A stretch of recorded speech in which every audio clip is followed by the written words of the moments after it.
Hey guys, welcome back. Realme வந்து ரீசெண்டாக பார்த்தோன்னா Realme X7 வந்து சீப்பஸ்ட் 5G ஸ்மார்ட் ஃபோனாக இந்தியாவில் லான்ச் பண்ணியிருந்தாங்க. பட் இதுக்கு பின்னாடி வந்து இந்த Narzo 30 Proன்னு ஒரு ஸ்மார்ட் ஃபோன் லான்ச் பண்ணி அந்த ஸ்மார்ட் ஃபோன் வந்து சீப்பஸ்ட் 5G ஸ்மார்ட் ஃபோன் அந்த நேம் டேக் அது தூக்கிட்டு போயிடுச்சு. இப்போதைக்கு இந்த ஸ்மார்ட் ஃபோன் வந்து சீப்பஸ்ட் 5G ஸ்மார்ட் ஃபோன் கிடையாது. அண்ட் இந்த ஸ்மார்ட் ஃபோன் வந்து ஃப்ளிப்கார்ட் ஃபர்ஸ்ட் இல்லை தான் வந்து புக் பண்ணியிருந்தேன்.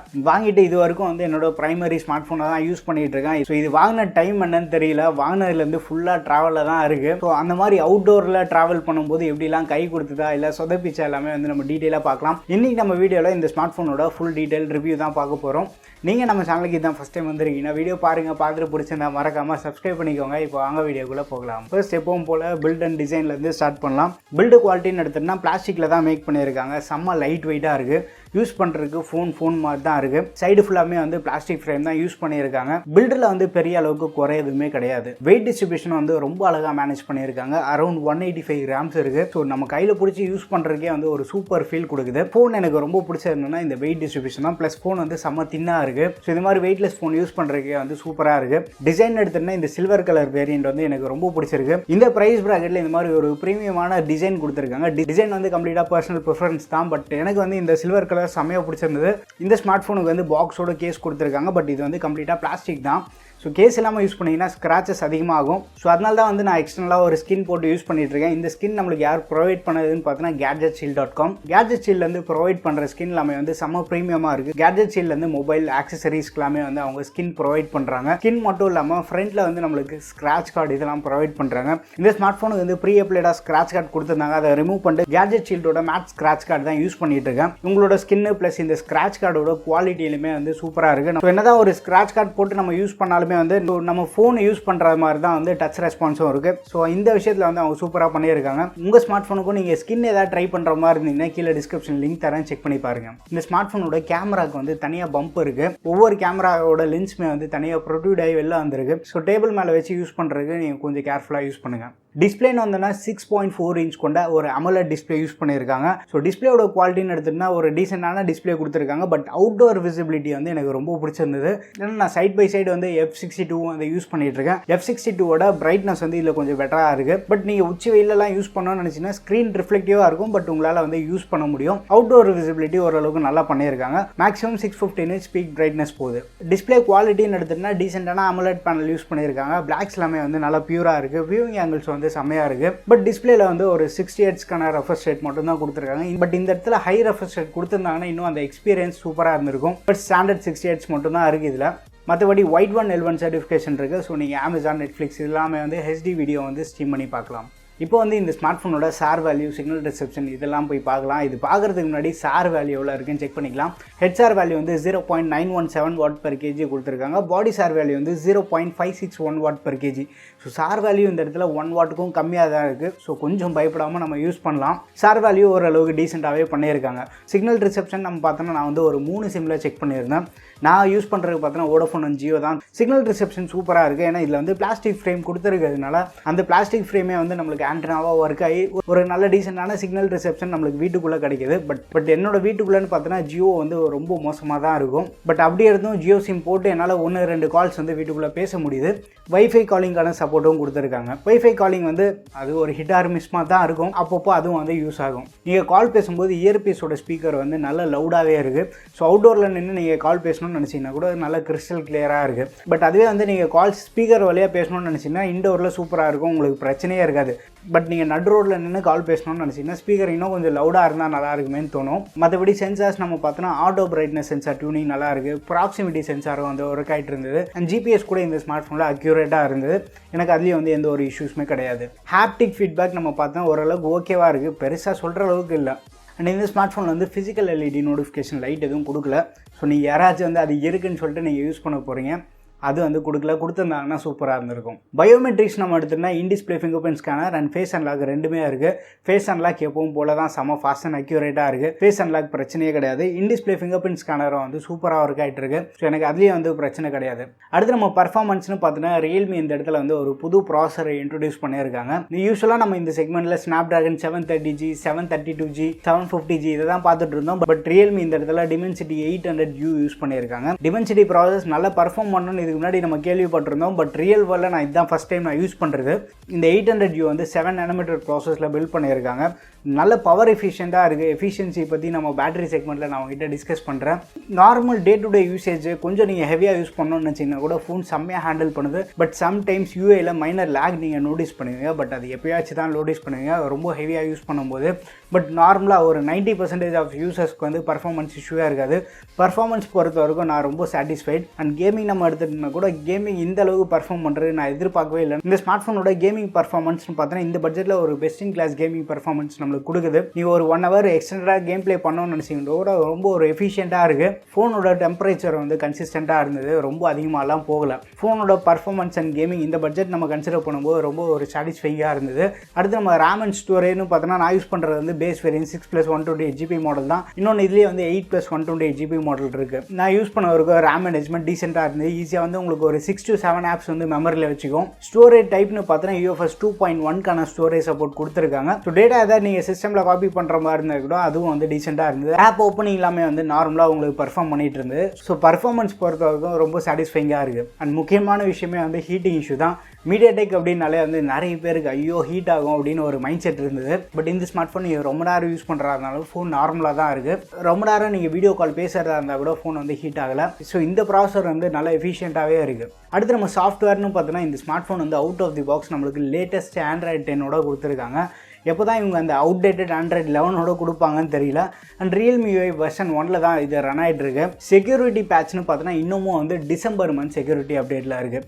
ஸோ Realme இதெல்லாமே வந்து எப்போ தான் அப்டேட் பண்ணுவாங்கன்னு தெரியல. வாங்கினதுலேருந்து ஒரு அப்டேட் கூட இந்த ஸ்மார்ட் ஃபோனுக்கு வரல. இப்போ நம்ம பார்த்தோன்னா மார்ச் மாதத்தில் இருக்கும். அப்டேட்ஸ் நம்ம பார்க்கும்போது இந்த ஸ்மார்ட் ஃபோன் வந்து கொஞ்சம் ஸ்லோவாக தான் இருக்குது. பட் ஃபீச்சர்ஸ் நம்ம எடுத்துகிட்டோம்னா Realme UI நல்ல ஃபீச்சர் ரிச்சாக இருக்குது. இந்த ஸ்மார்ட் ஃபோன் யூஸ் பண்ணும்போது லைட்டாக One UI யூஸ் பண்ணுற மாதிரி தான் ஃபீல் இருக்குது. நிறைய ஃபீச்சர்ஸ் வந்து One UIயில் பார்த்து வந்து இந்த இடத்துலையும் நம்மளால் பார்க்க முடியுது.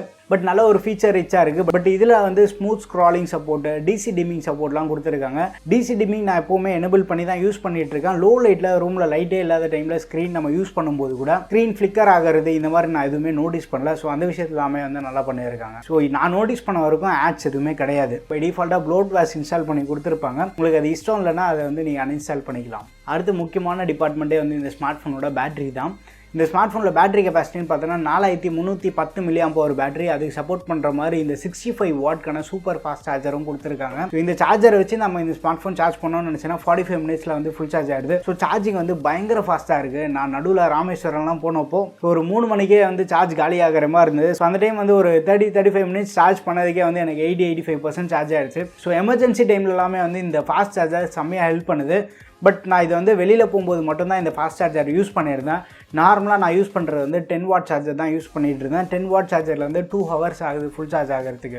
பேட்டரி லைஃப் நம்ம பார்த்தோன்னா ஃபஸ்ட் அட்வான்டேஜே வந்து 60 Hz ரெஃப்ரெஷ் ரேட் தான் கொடுத்துருக்காங்க. ஹை ரெஃப்ரெஷ் ரேட் இருந்து தான் உறிஞ்சு எடுத்துகிட்டு இருக்கும். செகண்ட் திங் வந்து இந்த Dimensity 800U வந்து ரொம்ப எஃபிஷியண்ட்டாக இருக்குது. ஸோ ஈஸியாக உங்களுக்கு வந்து 6 to 6.5 hours screen and time கிடைக்கும். கம்ப்ளீட்டாக வந்து நீங்கள் அவுட்டோரில் யூஸ் பண்ணுற மாதிரி இருந்தீங்கன்னா 4 to 4.5 hours screen and time கிடைக்கும். ஸோ ஸ்டாண்ட் பை நம்ம பார்த்தோன்னா ஈஸியாக 1 டேக்கான ஸ்டாண்ட் பை வருது. நீங்கள் நார்மல் யூஸராக இருந்தீங்கன்னா 1 day ஸ்டாண்ட் பையில் வந்து 6.5 hours கிட்ட ஸ்க்ரீன் அண்ட் டைம் வரும். அதுவே உங்களுக்கு வந்து மல்டிமீடியா யூசேஜ் அதிகமாக இருக்குன்னா ஈஸியாக வந்து ஒரு 8.5 hours கிட்ட வந்து ஸ்க்ரீன் அண்ட் டைம் வருது. ஸோ யூஸ்வலாக நம்ம வீடியோ பார்க்குறோம், படம் பார்க்குறோம்னாலே வந்து ஸ்க்ரீன் அண்ட் டைம் அதிகமாகும். பட் நார்மல் யூசேஜ்க்கு வந்து இவங்க கொடுத்துருக்க பேட்டரி கெப்பாசிட்டிக்கு ஒரு நல்ல பேட்டரி லைஃப் வருது. ஸோ இந்த Dimensity 800U வந்து ரொம்ப எஃபிஷியண்ட்டாக இருக்குது. பட் சேம் டைம் சுத்தமாக ஹீட்டிங் இஷ்யூ கிடையாது. ஸோ பேட்டரி லைஃப் பொறுத்த வரைக்கும் நான் ரொம்ப சாட்டிஸ்ஃபைடாக இருக்கேன். சாம்சங் M51 எடுத்துகிட்டா ஈஸியாக 12 hours ஸ்க்ரீன் அண்ட் டைம் வரும். பட் அந்த அளவுக்குலாம் எக்ஸ்பெக்ட் பண்ணாதீங்க. 6 to 6.5 hours வந்து சாலிடாக கிடைக்கும். அடுத்து நம்ம கேமரான்னு பார்த்தோன்னா ஃப்ரண்ட்டில் வந்து ஒரு 16 மெகாபிக்சலுக்கான கேமரா. இது வந்து Sony IMX471 சென்சார் யூஸ் பண்ணியிருக்காங்க. ஸோ நார்மல் டே லைட்டில் நீங்கள் யூஸ் பண்ணணும்னு நினச்சிங்கன்னா ஃப்ரண்ட் கேமரா வந்து நல்லா சாட்டிஸ்ஃபைங்காக இருக்குது. இமேஜஸ் ஓரளவுக்கு ஷார்ப்பாக இருக்குது. டைனமிக் ரேஞ்ச் வந்து டீசெண்டாக இருக்குது. பவுடர் போஷன் எஃபெக்ட் வந்து லைட்டாக உங்களுக்கு தெரியும். ஃப்ரண்ட் கேமரா வந்து மோஸ்ட் ஆஃப் த யூஸருக்கு சாட்டிஸ்ஃபைங்காக இருக்குது. சாம்பிள் பாருங்கள் எப்படி இருக்குன்னு சொல்லிட்டு கீழே கமெண்ட்டில் மென்ஷன் பண்ணுங்கள்.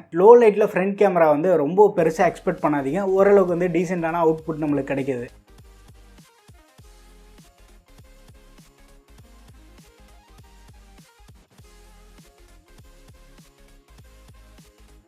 அதே நம்ம ரியர் கேமரான்னு வந்தோன்னா 3 கேமரா செட்டப் கொடுத்துருக்காங்க.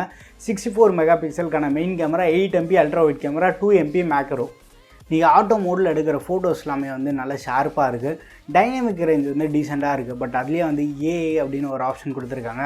அதை தயவு செய்து கிளிக் பண்ணுறாதீங்க. அதை கிளிக் பண்ணிங்கன்னா கலர்ஸ் எல்லாமே வந்து செம்மையாக பூஸ்டப் பண்ணி விட்டுடுது. அன்நேச்சுரலாக இருக்குது பார்க்குறதுக்கு. நம்மளுக்கு குரோமா பூஸ்ட்னு கொடுக்காம ஏஐன்னு கொடுத்துருக்காங்க. அதை வந்து மேக்ஸிமம் ஆஃப் பண்ணி யூஸ் பண்ண ட்ரை பண்ணுங்கள். நீங்கள் நார்மலாக எடுக்கிற ஃபோட்டோஸ் எல்லாமே வந்து கொஞ்சம் ஓவர் சேச்சுரேட்டடாக தான் இருக்குது. மீட் எண்ணெயிலேயே வந்து சேச்சுரேஷன் கொஞ்சம் அதிகமாக தான் இருந்தது. பட் இது வந்து அதை விட கொஞ்சம் அதிகமாக தான் இருக்குது. ட்ரூவாக நேச்சுரல் கலர்ஸ் அவுட்புட்டாக கிடைக்கணும்னு நினச்சிங்கன்னா அது கொஞ்சம் கஷ்டம் தான். லைட்டாக வந்து கலர்ஸ் பூஸ்டப் பண்ணி தான் நம்மளுக்கு கொடுக்குது. லோ லைட் ஃபோட்டோஸ் நம்ம எடுத்துகிட்டோம்னா இமேஜஸ் கொஞ்சம் சாஃப்ட்டாக இருக்குது. But at the same time வந்து நாய்ஸ் கொஞ்சம் அதிகமாக இருக்குது. நைட் மோட் நம்மளுக்கு ஹெல்ப் பண்ணுது. நைட் மோட் என்ன பண்ணுது அப்படின்னா இமேஜஸ் ஓரளவுக்கு வந்து பிரைட்டாக ட்ரை பண்ணுது. நைட் மோடில் நீங்கள் எடுக்கிற ஃபோட்டோஸ் எல்லாமே வந்து ரொம்ப பிரைட்டாக இல்லை. பட் எக்ஸ்போஷர் வந்து நல்லா பேலன்ஸ்டாக கொடுக்குது. பட் இருந்தாலும் வந்து லோ லைட் கேமரா இன்னும் கொஞ்சம் இம்ப்ரூவ் பண்ணியிருக்கலாம் அப்படின்னு தான் தோணுது. பட் லோ லைட்டில் வீடியோ மட்டும் தயவுசெய்து எடுக்காதீங்க. செம்ம நாய்ஸாக இருக்குது. ஸோ லோ லைட் வீடியோஸ் வந்து நான் யாருக்கும் ரெக்கமெண்ட் பண்ண மாட்டேன். சாம்பிள் வீடியோஸ் நீங்கள் பாருங்கள் எப்படி இருக்குன்னு சொல்லிட்டு கமெண்ட்டில் மென்ஷன் பண்ணுங்கள். அண்ட் நீங்கள் வந்து 64 மெகா பிக்சல் டெடிகேட்டடாக அந்த மோடில் நீங்கள் ஃபோட்டோஸ் எடுக்கிறதா இருந்தாலும் டைனமிக் ரேஞ்ச் டீசெண்டாக இருக்குது. பட் இமேஜஸோட டீட்டெயில்ஸ் நம்ம பார்த்தோன்னா ஓரளவுக்கு சாட்டிஸ்ஃபைங்காகவே இருக்குது. செகண்டரி கேமரான்னு பார்த்தோன்னா 8 MP அல்ட்ரா ஒயிட் கேமரா கொடுத்துருக்காங்க. பட் அல்ட்ரா ஒயிட்டில் எடுக்கிற ஃபோட்டோஸில் எட்ஜஸ் எல்லாமே வந்து கொஞ்சம் மோசமாக தான் இருக்குது. அது யூஸ்வலாக நடக்கிறது தான். ப்ளஸ் டீட்டெயில்ஸ் வந்து கொஞ்சம் கம்மியாக தான் இருக்கும். ஸோ அது வந்து நீங்கள் பார்த்துக்கோங்க. மேக்ரோ சென்சார் அது வந்து ஹிட் ஆர் மிஸ் மாதிரி தான் இருக்குது. நார்மலாக நீங்கள் மேக்ரோவில் ஃபோட்டோ எடுக்கிறதுக்கு மெயின் கேமராவில் 2x போய் நீங்கள் ஃபோட்டோஸ் எடுக்கலாம். போர்ட்ரைட் ஃபோட்டோஸ்னு பார்த்தோன்னா போர்ட்ரைட் ஃபோட்டோஸோட அவுட்புட் வந்து நல்லாவே இருக்குது. ஸ்லோ மோஷன் நம்ம பார்த்தோன்னா மேக்ஸிமம் வந்து 240 FPS தான் நம்மளால் ஸ்லோ மோஷன் ரெக்கார்ட் பண்ண முடியும். ஸோ அதோட அவுட்புட் வந்து டீசெண்டாக இருக்குது. வீடியோ நம்ம பார்த்தோன்னா மேக்ஸிமம் நம்மளால் 4K 30 FPS வீடியோ ஷூட் பண்ண முடியும். பட் அதில் ஸ்டெபிலைசேஷன் கொஞ்சம் மோசமாக தான் இருக்குது. உங்கள் கையில் ஏதாவது கிம்பிள் அந்த மாதிரி இருக்குன்னா நீங்கள் 4Kல ட்ரை பண்ணுங்கள். பட் 1080p 30 நம்ம பார்த்தோன்னா நம்ம ஸ்டெபிலைசேஷன் ஆப்ஷன் வந்து எனேபிள் பண்ணிக்கலாம். இந்த வீடியோலேயே வந்து அல்ட்ரா ஸ்டெடி மேக்ஸ் ஸ்டெபிலைசேஷன் ஒன்று இருக்குது. தயவுசெய்து அதெல்லாம் எனேபிள் பண்ணிடாதீங்க. ஸ்டெபிலைசேஷன் சூப்பராக இருக்குது. பட் அந்த வீடியோ வந்து ஒரு நல்ல வைடர் பெர்ஸ்பெக்டிவில் தான் உங்களுக்கு கிடைக்கும். வைட் ஆங்கிள் கேமராவில் தான் அந்த வீடியோ ஷூட் பண்ணோம். வைட் ஆங்கிள் கேமராவில் ஷூட் பண்ணிவிட்டு நம்மளுக்கு எட்ஜஸ் எல்லாத்தையும் வந்து க்ராப் பண்ணி கொடுக்கறதுனால வீடியோ வந்து செம்ம ஸ்டேபிளாக இருக்குது. பட் டீட்டெயில்ஸ் வந்து ரொம்ப கம்மியாக இருக்கும். நார்மல் யூசேஜ்க்கு ஸ்டெபிலைசேஷன் வேணும்னா அதை ட்ரை பண்ணுங்கள். பட் ஏதாவது ஒரு ப்ரொஃபஷனல் ஒர்க்காக நீங்கள் யூஸ் பண்ணணும்னு நினச்சிங்கன்னா தயவுசெய்து அந்த ஆப்ஷன் எனேபிள் பண்ணாதீங்க. ஏன்னா அந்த வீடியோவில் டீட்டெயில் காம்ப்ரமைஸ் கொஞ்சம் அதிகமாக தான் இருக்குது. அண்ட் இந்த வீடியோ வந்து Realme X7 rear camera 1080p 30 FPS shoot பண்ணிகிட்ருக்கோம். ஸோ வீடியோ குவாலிட்டி எப்படி இருக்குது, என்னோடய வாய்ஸ் வந்து எந்தளவுக்கு கேட்குதுன்னு பாருங்கள். நம்ம வந்து அவுட்டோரில் இருக்கோம். அவுட்டோரில் இருக்கும்போது என்னோடய வாய்ஸ் எந்தளவுக்கு பிக்கப் பண்ணுது, என்விரான்மெண்டல் நாய்ஸ் வந்து உங்களுக்கு எப்படி கேட்குது, அண்ட் எக்ஸ்போஷர் எப்படி கண்ட்ரோல் பண்ணுதுன்னு பாருங்கள். ஏன்னா நம்மளுக்கு ஆப்போசிட்டில் அப்படியே சன்னு. ஸோ அப்படியே எப்படி சீன் வந்து கண்ட்ரோல் பண்ணுதுன்னு நம்ம பார்க்கலாம். ஸோ இந்த சாம்பிள் வீடியோ உங்களுக்கு ஒரு ஐடியா கொடுத்துருக்கோன்னு நினைக்கிறேன். டைம் வந்து 4 மணி ஆகிடுச்சு. ஃபோனோட பேட்ரி வந்து கம்மியாகிடுச்சு. இப்போ எவ்வளோ இருக்குது? ஸோ 20% பேட்ரி இருக்குது. எப்போ ஸ்டார்ட் பண்ணால் இன்றைக்கி காலையில் நான் ஃபுல் சார்ஜ் பண்ணேன். கிட்டத்தட்ட ஒரு 97% வந்து ஃபோன் அன்ப்ளக் பண்ணேன். இப்போ வந்து 20% ஆகிருக்கு. 4 மணி. அண்ட் கிட்டத்தட்ட ஒரு 3 hours 45 minutes வந்து ஸ்க்ரீன் ஆன் டைம் வந்திருக்கு. ஒரு நல்ல ஸ்க்ரீன் ஆன் டைம் தான். ஏன்னா ஃபுல்லாக நம்ம அவுட்டோரில் தான் யூஸ் பண்ணியிருக்கோம். GPS யூஸ் பண்ணியிருக்கோம். ஸ்க்ரீன் பிரைட்னஸ் வந்து 80% மேலே இருக்குது. ஸோ இந்த மாதிரி அதுவும் இல்லாமல் கேமரா, ஃபோட்டோஸு, வீடியோஸ் இந்த மாதிரி நிறைய எடுத்திருக்கோம். ஸோ இப்படியும் வந்து ஃபோன் ஓரளவுக்கு வந்து தாக்கு பிடிச்சிருக்கு அப்படின்னா நல்ல விஷயம் தான். ஸோ 800U வந்து எஃபிஷியன்சி வைஸ் பார்க்கணுன்னா பெட்டராகவே பர்ஃபார்ம் பண்ணுது. அண்ட் லொக்கேஷன் பாருங்கள் எப்படி இருக்குன்னு சொல்லிட்டு செம்மையாக இருக்குது. அண்ட் நீங்கள் ராமேஸ்வரம் வந்தீங்க அப்படின்னா இந்த லொக்கேஷனுக்கும் வந்து செக் பண்ணி பாருங்கள். சூப்பராக இருக்குது. நீங்கள் பார்த்துட்ருக்க இந்த வீடியோ வந்து 1080p 60 FPS நம்ம ஷூட் பண்ணிகிட்ருக்கோம். ஸோ வீடியோட ஸ்டெபிலைசேஷன் எப்படி இருக்குன்னு பாருங்கள். வீடியோ குவாலிட்டி பார்த்துட்டு அண்ட் மைக் வந்து எப்படியும் எக்ஸ்டர்னல் மைக் எதுவும் யூஸ் பண்ணல. இன்டர்னல் மைக்கில் தான் வந்து என்னோடய வாய்ஸ் ரெக்கார்ட் ஆகிட்டுருக்கு. என்னோடய வாய்ஸ் எந்த அளவுக்கு கேட்குதுன்னு பாருங்கள். அப்படியே ஷேடோ ரீஜன்லேருந்து அப்படியே கொஞ்சம் சன்லைட் ஏரியாவுக்கு நடந்து போவோம். எக்ஸ்போஷர் எப்படி இருக்குன்னு பார்க்கலாம். ஃபோக்கஸிங் எப்படியே செக் பண்ணலாமா? ஸோ ஃபோக்கஸிங் பார்த்தீங்கன்னா ஃபோக்கஸ் ஆகுது. பட் 1 செகண்ட் டிலே ஆகுது. ஸோ பார்த்தீங்கன்னாலே தெரியும். ஓகே, ஃபோக்கஸிங் வந்து டீசெண்டாக இருக்குது. பட் அந்த 1 செகண்ட் டிலேலேயே வந்து நல்லாவே ஃபோக்கஸ் ஆகுது பாருங்கள். ஸோ இன்னும் நம்ம ஃபோக்கஸில் வரல. ஸோ வந்துருச்சு இப்போது. ஸோ அந்த மாதிரி எதாவது ஆப்ஜெக்ட் மட்டும் மைன்யூட்டாக ஃபோக்கஸ் பண்ணிங்க அப்படின்னா திருப்பி பேக் டு ஃபோக்கஸ் வரத்துக்கு ஒரு 2 to 3 seconds ஆகுது. அண்ட் இந்த வீடியோ வந்து 1080p 30 fps நம்ம ஷூட் பண்ணிகிட்ருக்கோம். பட் இந்த வீடியோவில் வந்து அல்ட்ரா ஸ்டெடி மேக்ஸ் ஆப்ஷன் வந்து எனேபிள் பண்ணியிருக்கேன். ஸோ வீடியோ வந்து ரொம்ப ஸ்டேபிளாக இருக்கணும். பட் வீடியோ நம்ம அந்த டிஸ்பிளேயில் பார்க்கும்போதே தெரியுது, டீட்டெயில்ஸ் வந்து நம்மளுக்கு காம்ப்ரமைஸ் இருக்குது. ஸோ வீடியோட குவாலிட்டி எப்படி இருக்குதுன்னு பாருங்கள். பட் ஸ்டெபிலைசேஷன் ஓரளவுக்கு நல்லா இருக்கும் உங்களுக்கு, பட் குவாலிட்டி லாஸ் இருக்கும். அண்ட் இந்த வீடியோ வந்து 4K 30 fps நம்ம ஷூட் பண்ணிகிட்ருக்கோம். 4K 30 வந்து ஸ்டெபிலைசேஷன் இருக்காது. வீடியோவில் நார்மலாக நம்ம பார்க்கும்போதே வந்து அந்த ஷேக்கினஸ் நம்மளால் ஃபீல் பண்ண முடியுது. ஸோ ஸ்டெபிலைசேஷன் எப்படி இருக்குன்னு நீங்கள் பாருங்கள். நீங்கள் பார்த்துட்டு இந்த வீடியோ குவாலிட்டி எப்படி இருக்குன்னு சொல்லிட்டு கீழே கமெண்ட்டில் மென்ஷன் பண்ணுங்கள். 4Kல ஃபோக்கஸிங் பார்க்கலாம். ஃபோக்கஸிங் ஓகே, நல்லா தான் இருக்குது ஃபோக்கஸிங் கூட 4Kல. இந்த ஃபோனோட வீடியோ கேப்பபிலிட்டி எப்படி இருக்குன்னு சொல்லிட்டு மறக்காமல் கீழே கமெண்ட்டில் மென்ஷன் பண்ணுங்கள். அண்ட் இந்த சாம்பிள் வந்து Realme X7 ஃப்ரண்ட் கேமராவில் நம்ம ஷூட் பண்ணிகிட்ருக்கோம். ஃப்ரண்ட் கேமராவில் மேக்ஸிமம் நம்மளால் 1080p 30 fps தான் ஷூட் பண்ண முடியும். 1080p 60 கூட எடுக்க முடியாது. ஸோ அதை வந்து நீங்கள் கொஞ்சம் பார்த்துக்கோங்க. வீடியோ குவாலிட்டி எப்படி இருக்குன்னு பாருங்கள். அப்படியே கொஞ்சம் சேஞ்ச் பண்ணுறேன், எக்ஸ்போஷர் எந்த அளவுக்கு மேனேஜ் பண்ணுதுன்னு. பட் ரொம்ப வெயில் கூட இல்லை. அப்படியே வந்து நான் ஸ்கையை காட்டுறேன். ஸோ உங்களுக்கு ஒரு நல்ல ஐடியா கிடைக்கும். என்னோடய வாய்ஸை வந்து எந்தளவுக்கு கேட்குதுன்னு பாருங்கள். எக்ஸ்டர்னல் மைக் எதுவும் யூஸ் பண்ணல. எக்ஸ்டர்னல் மைக் நம்ம யூஸ் பண்ணோம் அப்படின்னா அந்த கனெக்டர் வச்சுருக்கணும். இது அந்த டாங்கல் இருக்குது பார்த்தீங்களா, பாக்ஸ்லேயே கொடுத்துருக்காங்க. அது வரைக்கும் நல்ல விஷயம் தான். பட் நான் அதை வந்து யூஸ் பண்ணல. அதை யூஸ் பண்ணோம் அப்படின்னா வால் மாதிரி தனியாக தொங்கிட்டு இருக்கும். கொஞ்சம் கடுப்பாக தான் இருக்குது. ஸோ இந்த ஃப்ரண்ட் கேமராவோட சாம்பிள் வீடியோ எப்படி இருக்குன்னு சொல்லிட்டு மறக்காம கீழே கமெண்ட்டில் மென்ஷன் பண்ணுங்கள். கேமரா வந்து இந்த ஸ்மார்ட் ஃபோனில் டீசெண்டாக இருக்குது. லோ லைட் கேமரா இன்னும் கொஞ்சம் இம்ப்ரூவ் பண்ணாங்கன்னா சூப்பராக இருக்கும். அடுத்து நம்ம இந்த ஸ்மார்ட் ஃபோனோட கான்ஸ்ன்னு சொல்ல முடியாது. இந்த ஸ்மார்ட் ஃபோனில் எதெல்லாம் இம்ப்ரூவ் பண்ணியிருந்தால் நல்லாயிருக்கும்னு நான் உங்ககிட்ட ஷேர் பண்ணுறேன். மல்டிமீடியா பற்றி நான் உங்ககிட்ட வீடியோவில் சொல்லலை. எதனாலன்னு பார்த்தீங்கன்னா இதில் வந்து 3.5mm ஹெட்ஃபோன் ஜாக் கொடுக்கல. அது வந்து இந்த ஸ்மார்ட் ஃபோனோட பெரிய கான்னு நான் சொல்லுவேன். இந்த ஸ்மார்ட் ஃபோன் நான் யூஸ் பண்ண வரைக்கும் மேக்ஸிமம் வந்து ட்ராவலில் தான் இருந்தேன். ட்ராவல் டைமில் கம்ப்ளீட்டாக ப்ளூடூத் இயர்ஃபோன்ஸ் தான் ரிலே பண்ணுற மாதிரி இருந்தது. ஸோ அதுதான் எனக்கு செம கடுப்பாக இருந்தது. இந்த ஸ்மார்ட் ஃபோனுடைய வந்து பாக்ஸில் 3.5mm ஹெட்ஃபோன் கனெக்டர் கொடுத்துருந்தாங்க. பட் அது வந்து வால் மாதிரி தொங்கிட்டே இருக்கும். இது எத்தனை பேருக்கு வந்து கன்வீனியண்ட்டாக இருக்கும்னு எனக்கு சீரியஸாக தெரில. பட் எனக்கு வந்து ரொம்ப அன்கம்ஃபர்டபுளாக இருந்தது. எனக்கு அந்த வால் மாதிரி தொங்கிட்டு இருக்கிறது சுத்தமாக பிடிக்காது. ஸோ அதனால் கம்ப்ளீட்டாக வந்து நான் ப்ளூடூத் இயர்ஃபோன்ஸ் தான் யூஸ் பண்ணுற மாதிரி இருந்தது. ஏன்னா நான் ஒயர்டு இயர்ஃபோன்ஸ் தான் அதிகமாக யூஸ் பண்ணுவேன். பட் இப்போ நிறைய பேர் வந்து ப்ளூடூத் தான் ரிலே பண்ணிகிட்டு இருக்காங்க. அவங்களுக்கு இது வந்து பெரிய இஷ்யூவாக இருக்காது. அடுத்து நம்ம கான்னு சொல்ல முடியாது, கொடுத்துருந்தா பெட்டராக இருந்திருக்கும் அப்படின்னு வேணால் சொல்லலாம். இதில் வந்து 90 ஹெர்ட்ஸ்க்கான ரெஃப்ரெஷ் ரேட் சப்போர்ட் கொடுத்துருந்தாங்கன்னா இன்னும் கொஞ்சம் பெட்டராக இருந்திருக்கும். பட் அது கொடுத்துருந்தா பேட்டரிலேயே வந்து இம்பாக்ட் இருக்கும். பட் சில யூசர்ஸ் வந்து ஹை ரெஃப்ரெஷ் ரேட் ப்ரிஃபர் பண்ணுறாங்க. அடுத்து முக்கியமான விஷயமே வந்து இந்த ஸ்மார்ட் ஃபோன் 128GB வேரியண்ட்டில் தான் வருது. சில யூசர்ஸ் எல்லாமே வந்து 128GB சஃபிஷியண்ட்டாக இருக்கும். பட் பவர் யூசர்ஸ்லாம் இருப்பாங்க. ஸோ அந்த மாதிரி யூசர்ஸ்க்கெல்லாமே வந்து மினிமம் 256GB வந்து சஃபிஷியண்ட்டாக இருக்கும். எதுக்காக நான் அதை சொல்கிறேன்னா, இந்த ஸ்மார்ட் ஃபோனில் 2 சிம் கார்டு தான் நம்மளால் போட முடியும். SD கார்டு போட்டு யூஸ் பண்ண முடியாது. ஸோ அது எத்தனை பேருக்கு இம்பாக்ட் இருக்கும்னு தெரியாது. பட் எனக்கு வந்து 128GB சஃபிஷியண்ட்டாக இருக்கும். அண்ட் இன்னொரு கான்னு பார்த்தோன்னா இதுவும் வந்து மல்டிமீடியா செக்மெண்ட்டில் தான் வரும். ஸ்பீக்கர் கொடுத்துருக்காங்க, சிங்கிள் ஃபேரிங் ஸ்பீக்கர் தான். பட் இது வந்து அடிக்குவேட்டாக இருக்குது. வீட்டுக்குள்ளே நீங்கள் யூஸ் பண்ணணும்னு நினச்சிங்கன்னா ஸ்பீக்கரில் உங்களுக்கு ப்ராப்ளமே இருக்காது. யூடியூப் வீடியோ பார்க்குறதுக்கு எல்லாமே வந்து சஃபிஷியண்ட்டாக இருக்குது. பட் அவுட்டோரில் யூஸ் பண்ணும்போது ஸ்பீக்கர் இன்னும் கொஞ்சம் லவுடாக இருந்தால் நல்லா இருக்குமேன்னு தான் தோணும். ஏன்னா இந்த ஸ்மார்ட் ஃபோனை வச்சுட்டு நான் மேக்ஸிமம் அவுட்டோரில் தான் யூஸ் பண்ணிட்டு இருந்தேன். ஸோ அந்த விஷயம் வந்து எனக்கு கொஞ்சம் கடுப்பாக இருந்தது. அண்ட் இன்னொரு முக்கியமான விஷயமே வந்து இந்த ஸ்மார்ட் ஃபோனுக்கு வந்து எந்த ஒரு ப்ரொடக்ஷனுமே இருக்கிறதா அவங்க சைட்லேருந்து சொல்லலை. என்னதான் அவங்க ப்ரொடக்ஷன் கொடுத்துருந்தாலுமே வந்து நீங்கள் கீழே போட்டிங்கன்னா கண்டிப்பாக உடையறதுக்கு சான்ஸ் இருக்கும். ஒருல கிளாஸ் ப்ரொடக்ஷன் ஏதாவது கொடுத்துருந்தாங்கன்னா ஸ்க்ராட்ச் ரெசிஸ்டண்ட்டாக ஹெல்ப் ஆகும். பட் அந்த மாதிரி எந்த ஒரு ப்ரொடக்ஷனுமே இதில் கொடுக்கல. ஸோ நீங்கள் கண்டிப்பாக ஃபோனை யூஸ் பண்ணுற இருந்தீங்கன்னா டெம்பர் கிளாஸ் போட்டு யூஸ் பண்ணுங்கள், எக்ஸ்ட்ரா சேஃப்டி. அடுத்து முக்கியமான விஷயம்னு கூட நம்ம சொல்ல முடியாது. இது வந்து யூசர்ஸ் டு யூசர் டிஃபர் ஆகும். இதில் வந்து கேரியர் அக்ரிகேஷன் சப்போர்ட் கிடையாது. 4G+ வந்து நான் 3 சிம்னு போட்டு செக் பண்ணி பார்த்துருந்தேன். ஏர்டெல், ஜியோ, வோடஃபோன். இதே வோடஃபோன் சிம் வந்து நான் S9ல் போட்டு செக் பண்ணப்போ அதில் வந்து கேரியர் அக்ரிகேஷன் சப்போர்ட் எனக்கு காட்டுச்சு.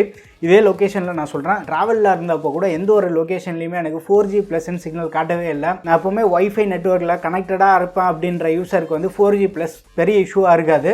பட் மொபைல் டேட்டாவில் தான் நான் அதிகமாக யூஸ் பண்ணுவேன். மொபைல் டேட்டாவில் எனக்கு இன்டர்நெட் ஸ்பீட் இன்னும் கொஞ்சம் அதிகமாக தேவை அப்படின்ற யூசருக்கு வந்து இது கொஞ்சம் கடுப்பாக தான் இருக்கும். அடுத்து ஒரு இம்பார்ட்டன்ட் ஃபீச்சர், பட் யூஸ் இல்லாத ஃபீச்சர் நம்ம பார்த்தோன்னா 5G சப்போர்ட்டோட வருது இந்த ஸ்மார்ட் ஃபோன். ரியல்மி சைட்லேருந்து இந்த ஸ்மார்ட் ஃபோன் நீங்கள் வாங்கினீங்கன்னா அடுத்த 4 வருஷத்துக்கு நீங்கள் வந்து ஸ்மார்ட் ஃபோன் மாற்ற வேண்டாம்னு சொல்கிறாங்க. பட் இந்த ஸ்மார்ட் ஃபோன் வாங்குறவங்க 4 வருஷம் யூஸ் பண்ணுவாங்களா, அது வந்து பெரிய கொஸ்டின் மார்க் தான். இந்த ஸ்மார்ட் ஃபோனில் 5G பேண்ட் பார்த்தோன்னா 4 பேண்ட் சப்போர்ட் இருக்குது. பட் இந்தியாவில் எப்போ 5G வரும்னு தெரியாது. வந்தாலும் இவங்க கொடுத்துருக்க அந்த 4 மெயின் ஸ்ட்ரீம் பேண்டுன்னு சொல்கிறாங்க. அந்த மெயின் ஸ்ட்ரீம் பேண்ட் அந்த ஃப்ரீக்வன்சியில் தான் அவங்க 5G ரோல் அவுட் பண்ணுவாங்களான்னு நம்மளுக்கு தெரியாது. ஸோ எல்லாமே வந்து கொஷின் மார்க்காக தான் இருக்குது. ஸோ 5Gக்காக தான் நான் இந்த ஸ்மார்ட் ஃபோன் வாங்க போகிறேன்னு நினச்சிங்கன்னா இப்போ யூஸ் பண்ணுற ஸ்மார்ட் ஃபோனை நீ தாராளமாக யூஸ் பண்ணுங்கள். 5G இந்தியாவில் லான்ச் ஆனதுக்கப்புறமா நீங்கள் வந்து 5G ஃபோன் பற்றி யோசிச்சு பாருங்கள். ஸோ இப்போ நான் கான்ஸ் எல்லாத்தையும் லிஸ்ட் அவுட் பண்ணியிருப்பேன். இந்த கான்ஸ் எதுவுமே வந்து உங்கள் யூசேஜ் அஃபெக்ட் பண்ணல அப்படின்னா கண்டிப்பாக இது ஒரு பர்ஃபெக்ட் ஸ்மார்ட் ஃபோனாக இருக்கும். இந்த ஸ்மார்ட் ஃபோன் எனக்கு ரொம்ப பிடிச்சதுன்னு பார்த்தோன்னா இதோட வெயிட் தான். தக்கையாக இருக்குது ஃபோன் வந்து ஃபோன் மாதிரி இருக்குது. ஸோ இந்த வீடியோ வந்து உங்களுக்கு இன்ஃபர்மேட்டிவாக இருந்திருக்கும்னு நினைக்கிறேன். வீடியோ பிடிச்சிருந்தா லைக் பண்ணுங்கள். இன்னும் நம்ம சேனலுக்கு நீங்கள் சப்ஸ்கிரைப் பண்ணலாம், மறக்காமல் சப்ஸ்கிரைப் பண்ணிக்கோங்க. அடுத்த ஒரு வீடியோவில் சந்திப்போம். பை.